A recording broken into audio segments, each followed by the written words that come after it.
भक्तों राम राम राधे श्याम। भक्ति भाव विद रेणु रस्तोगी चैनल में मैं आपका स्वागत करती हूँ। तो आप सभी को एक पद्मनी एकादशी की शुभकामनाएं। तो ये है पद्मनी एकादशी है, हमारे लौंद के महीने के पुरुषोत्तम मास की एकादशी है और ये बड़ी एकादशियों में गिनी जाती है। और ये 24 और 36 तीन साल में एक बार आती है, यानी कि 36वें महीने में ये एकादशी आती है। तो इस एकादशी का बड़ा महत्व है। तो अब मैंने आरती पूजा कर ली है और अपनी राधा रानी को तैयार कर लिया है। तो आप यशोदा मैया के, लाला के और हमारे लड्डू गोपाल जी के और राधा रानी के और बिहारी जी के और लाला के सभी के दर्शन कर लीजिए। तो आज की वीडियो रहने वाली है कि एकादशी पर हम इनको भोग किस तरीके से लगाएं। तो आज हम इन्हें भोग लगाएंगे, थोड़ा डेकोरेट कर लेते हैं। तो मैंने ये ले लिए फल यहाँ पर, तो तैयारी करते हैं। तो ये मैंने 5-6 तरीके के फल ले लिए। तो अब हम थाली में लगाते हैं इनको। तो अब इनकी भोग की थाली हम तैयार कर लेते हैं। तो भक्तों एकादशी में हमें जहाँ तक हो सके तो फलों का ही सेवन करना चाहिए। तो अब हम यहाँ पर फल लगा लेंगे। तो भक्तों आपको 5 प्रकार के कोई भी फल मिल जाए तो आप वो लगा सकते हैं। जो भी आपको फल मिले वो आप लगा सकते हैं। तो 4-5 तरीके के फलों का उपयोग कर सकते हैं। तो भक्तों हमने इस थाली सजाने के लिए ये ले लिए 5 फल और अब थाली सजाना शुरू करते हैं। तो एक फल मैं यूज़ कर चुकी हूँ, दूसरे फल को लगा रही हूँ मैं। तो मैं चारों तरफ ये फल लगा लूँगी।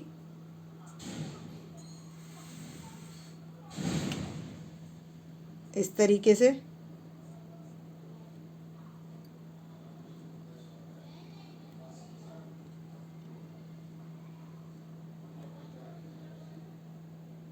तो ये छोटा है तो मैं थोड़ा बड़ा देख लूँगी अभी। तो भक्तों अब ये मैंने केला काट लेना है, क्योंकि ये 2 कलर तो लग चुके हैं। और अब हम ले लेंगे, केला काट लेंगे। तो भक्तों अब हम केला लगा लेंगे। जो हमने केला कटिंग करा है वो हम केला लगा लेंगे। तो ये रेड के बाद हो जाएगा वाइट कलर। तो इस तरीके से मैं लगा लूँगी ये।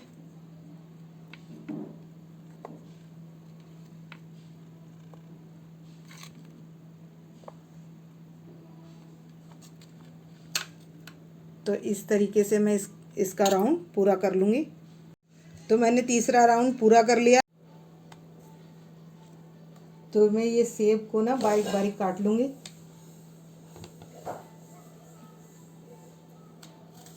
तो ये इस तरीके से है, तो मैं इसके पास बारीक बारीक काटती चली जाऊँगी। ये कट लगाऊंगी मैं बारीक बारीक। ऐसे ही मैं नाशपाती काट लूँगी।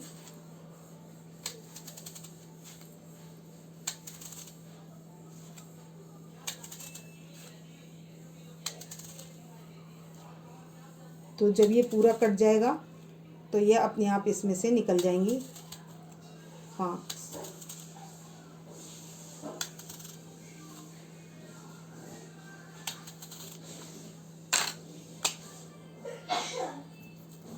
ये इस तरीके से ये बारीक बारीक ये हमारी निकल आएंगी फाँक। तो मैं नाशपाती भी इसी तरीके से काटूंगी। और अब हम यहाँ पर इसको लगा लेंगे।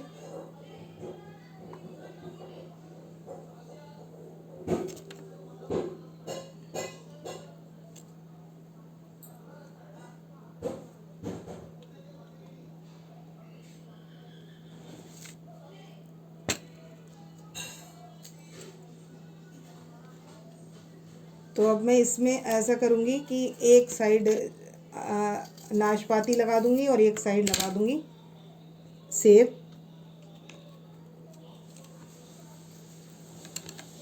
तो ये बीच में से जो भी निकलेंगे इसमें, तो मैं एक साइड नाशपाती लगाने वाली हूँ और एक साइड लगाने वाली हूँ सेब। तो ये मैं इस तरीके से लगाती जाऊंगी सेब।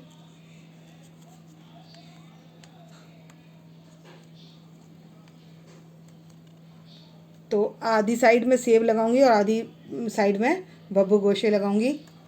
तो उनको भी कट कर लेते हैं। तो यहाँ पर मैं लगा लूँगी एक रो बब्बू गोशे की। तो ये इस तरीके से हम लगाते चले जाएंगे।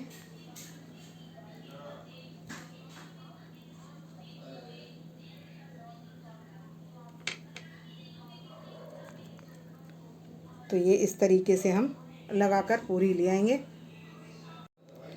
तो भक्तों, मैंने ये थाली तैयार कर ली है। तो इसमें अब आम बच गया है, तो मैं इसको एक अलग प्लेट में काट कर लगा दूंगी। तो ये थाली हमारे लड्डू गोपाल जी राधा रानी के लिए तैयार हो गई है भोग लगाने के लिए।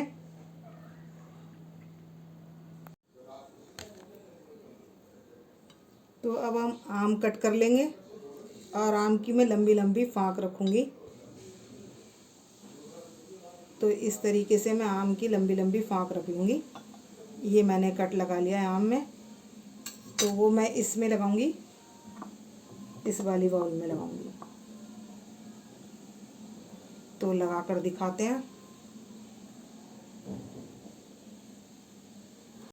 तो भक्तों, हमने यहाँ पर लगा लिए काजू लगा लूँगी मैं यहाँ पर, और ड्राई फ्रूट ले लेंगे हम। तो मैंने ये मिश्री लगाई है आज, और ये मैंने अखरोट लगा लेना है, और ये लगा लिए मैंने बादाम। तो ये हमने ड्राई फ्रूट लगा लिया। तो अब ले आई हूँ मैं दूध, ड्राई फ्रूट दूध। तो ये मैं ड्राई फ्रूट दूध ले आई हूँ। तो ये है ठंडा दूध। तो ये हम रख लेंगे यहाँ पर।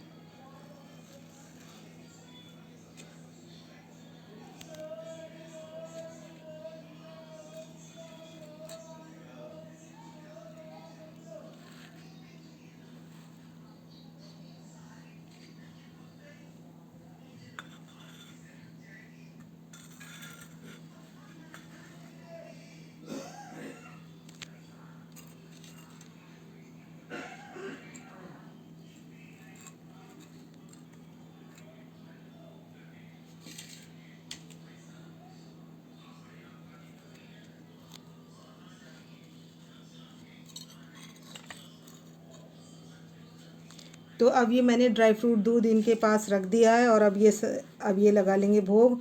ड्राई फ्रूट भी हो गया, दूध भी हो गया। वैसे मैंने सुबह इनको चंदन से स्नान कराकर, पुष्पों से स्नान कराकर, और इनके लगा लिया था इत्र। उसके बाद मैंने इनको यहाँ पधार दिया था।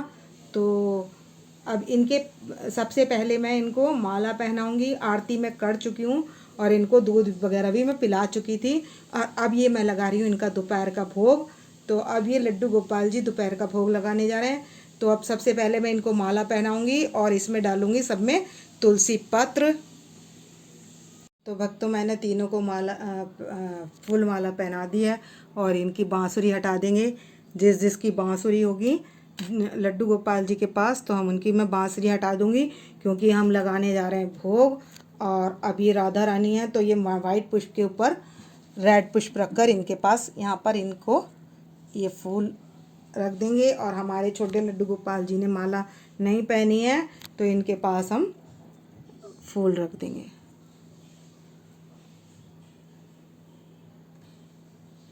अब गंध सुगंध सब बहुत अच्छी आ रही है, और इनका भोग भी तैयार हो गया है। तो ये जो है बिना नमक वाला भोग है, यानी कि फल से ही। तो एकादशी फलहार में मतलब फल ही खाने चाहिए। तो अब हम तुलसी पत्र डाल लेते हैं इसके अंदर। तो अब हम डाल लेंगे सभी में तुलसी पत्र। तो मैं यहाँ पर सभी में तुलसी पत्र डाल लूँगी, और यहाँ ये दूध में भी तुलसी पत्र डाल लूँगी, और राधा रानी वाले में नहीं डालेंगे। तो अब मैंने सभी में डाल लिया तुलसी पत्र, और अब लगाएंगे हम इनको भोग, और एक रख देंगे इनके पास माखन की कटोरी। तो भक्तों अब मैं बजा दूंगी घंटी, और घंटी बजाने के बाद 15 मिनट के लिए ये भोग प्रसाद इन्हीं के पास रखे रहने दूंगी। तो ये भोग प्रसाद, ये भोग लगा लेंगे हमारे लड्डू गोपाल जी। तो 15 मिनट बाद तो भक्तों 15 मिनट हो चुके हैं। तो अब हम सभी को लगा देंगे भोग। तो पहले हम दूध का भोग लगा देंगे। तो सभी को दूध का भोग लगा देंगे।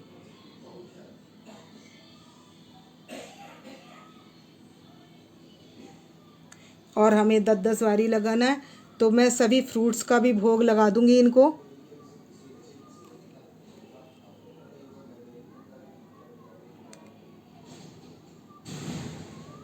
तो भक्तों जैसे कि हमें सजा हुआ थाल और सजा हुआ खाना हो हमारे सामने तो हमें अच्छा लगता है और हमारी भूख भी बढ़ जाती है। तो इसलिए हमें वो बहुत स्वादिष्ट लगता है। तो इसी तरीके से हम अपने लड्डू गोपाल जी को भी इस तरीके से खिला सकते हैं। तो इनको भी बहुत अच्छा लगता है। और बड़ी एकादशी पर तो और इसमें मैंने आम काट के रखा हुआ है। तो मैं इसी तरीके से सभी चीज़ों का इन्हें भोग लगा दूंगी।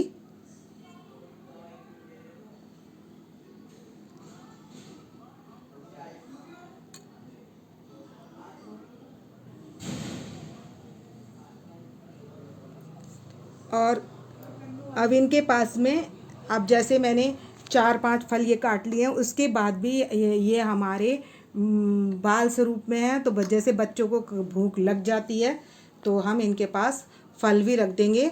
तो मैं 1-2 फल इनके पास अवश्य रखूँगी, जिससे कि ये इनका जब मन करे तो ये भोग लगा सकते हैं। तो हमने अपने लड्डू गोपाल जी के पास मिश्री हमेशा रखनी है, चाहे हमारा व्रत हो, लेकिन हमने लड्डू गोपाल जी के पास माखन मिश्री का भोग जरूर लगाना है। तो भक्तों ये जगत के पालनहारे हैं और ये हम सब इनके अंशी हैं। तो ये हमारा सबका पालन करते हैं। तो हमें जब इतनी चीज़ें देते हैं तो अगर इन्हीं की चीज़ इन्हीं को भोग लगाई जाए, तो इतने अच्छे तरीके से इनको बैठाकर भोग लगाया जाए, तो हमारे जो ये बाल रूप लड्डू गोपाल जी हैं कितने प्रसन्न होंगे, यानी कि हमारे ऊपर कितनी प्रसन्नता प्राप्त होगी। तो इनकी खुशी आप इनके फेस पर देख सकते हैं। ये देखिए हमारे लड्डू गोपाल जी और ये राधा रानी और ये हमारे बिहारी जी, तो ये सब बहुत खुश हो रहे हैं। और इस तरीके से हमें इनको भोग की सेवा देनी चाहिए। तो भक्तों ये मैं दोपहर में दे रही हूँ और शाम को भी मैं फल का ही भोग लगाती हूँ। एकादशी पर मैं कोटू वगैरह कुछ ऐसी चीज़ का भोग नहीं लगाती हूँ। तो भक्तों हमें लड्डू गोपाल जी की सेवा में अपने हाथ से ही बनाकर जो कुछ भी है अधिकतर भोग वही लगाना चाहिए। और एकादशी पर तो मिठाई भी घर की हो तो ठीक है, वरना उसका भोग हमें नहीं लगाना चाहिए। जितना हो सके हम घर की बनी हुई वस्तुओं का भोग लगाएं। तो इस तरीके से हम भोग इन्हें लगा सकते हैं। और इनको हमने बाल भोग, जैसे एकादशी वाले दिन हमने बाल भोग देना है, तो हम यहाँ पर क्या कर सकते हैं, मखाने की खीर भी बना सकते हैं, मैंगो शेक भी बना सकते हैं और ड्राई फ्रूट में मखाने भी भूनकर दे सकते हैं। और जो प्रसाद सेंधा नमक का नहीं खाते यानी कि फल खाते हैं, तो वो ड्राई फ्रूट सूखे ही रख सकते हैं, तो वो सेंधा नमक का यूज़ नहीं करेंगे। और जो वैसे तो फल जैसी भी अवस्था में, जैसे प्रकृति से हमें प्राप्त होते हैं, उसी अवस्था में हमें भोग लगाना चाहिए और वही हमारे लिए फ़ायदेमंद होते हैं। तो हम अपने बाल रूप लड्डू गोपाल जी को और राधा रानी को भोग में ये सब चीज़ें लगा सकते हैं। गर्मी है तो हम केले का शेक भी पिला सकते हैं, दही की लस्सी भी पिला सकते हैं और नारियल पानी भी पिला सकते हैं। और फल तो हम कोई सा भी यूज़ कर सकते हैं। जैसे गर्मियों में जो गर्मियों के आते हैं, जिस सीज़न में जो फल मिल जाए हम उसका भोग लगा सकते हैं। तो भक्तों, सुबह हमने दूध का भोग मिश्री और ड्राई फ्रूट के साथ लगा लेना है। दोपहर में इस तरीके से, जैसे लंच करते हैं हम, तो इस टाइम पर हम इनको इस तरीके से दे देंगे। और शाम को 4 बजे हम दही की लस्सी वगैरह का भी भोग लगा सकते हैं। तो हम इनको दही की लस्सी वगैरह का भोग लगा देंगे और रात को फिर हम फ्रूट्स कट करके इनको भोग लगा देंगे। और उसके बाद आ जाता है शयन भोग के बाद रात को दूध, तो फिर हम उनको तब दूध का भोग लगा देंगे। इस तरीके से करते हैं हम अपने लड्डू गोपाल जी की सेवा एकादशी वाले दिन। तो भक्तों, आप भी अपने लड्डू गोपाल जी की इस तरीके से एकादशी के दिन सेवा कर सकते हैं। तो इसमें हमने कुछ बनाना नहीं होता, लेकिन बनाना नहीं भी होता तब भी हमारा भाव ये रहता है कि हम अपना टाइम लगाकर इस तरीके से डेकोरेट करें और अपने लड्डू गोपाल जी को अच्छे से अच्छा भोग लगाएं। तो आपको यदि मेरी वीडियो पसंद आए तो प्लीज़ लाइक करें, सब्सक्राइब करें और शेयर करना ना भूलें। और कमेंट्स में आपके अपने लड्डू गोपाल जी के भोग के लिए राधे राधे लगाकर हाजिरी लगाएं। ज़्यादा से ज़्यादा एकादशी के दिन लड्डू गोपाल जी और राधा रानी के चरणों में हाजिरी लगाएं। भक्तों, राम राम, राधे श्याम।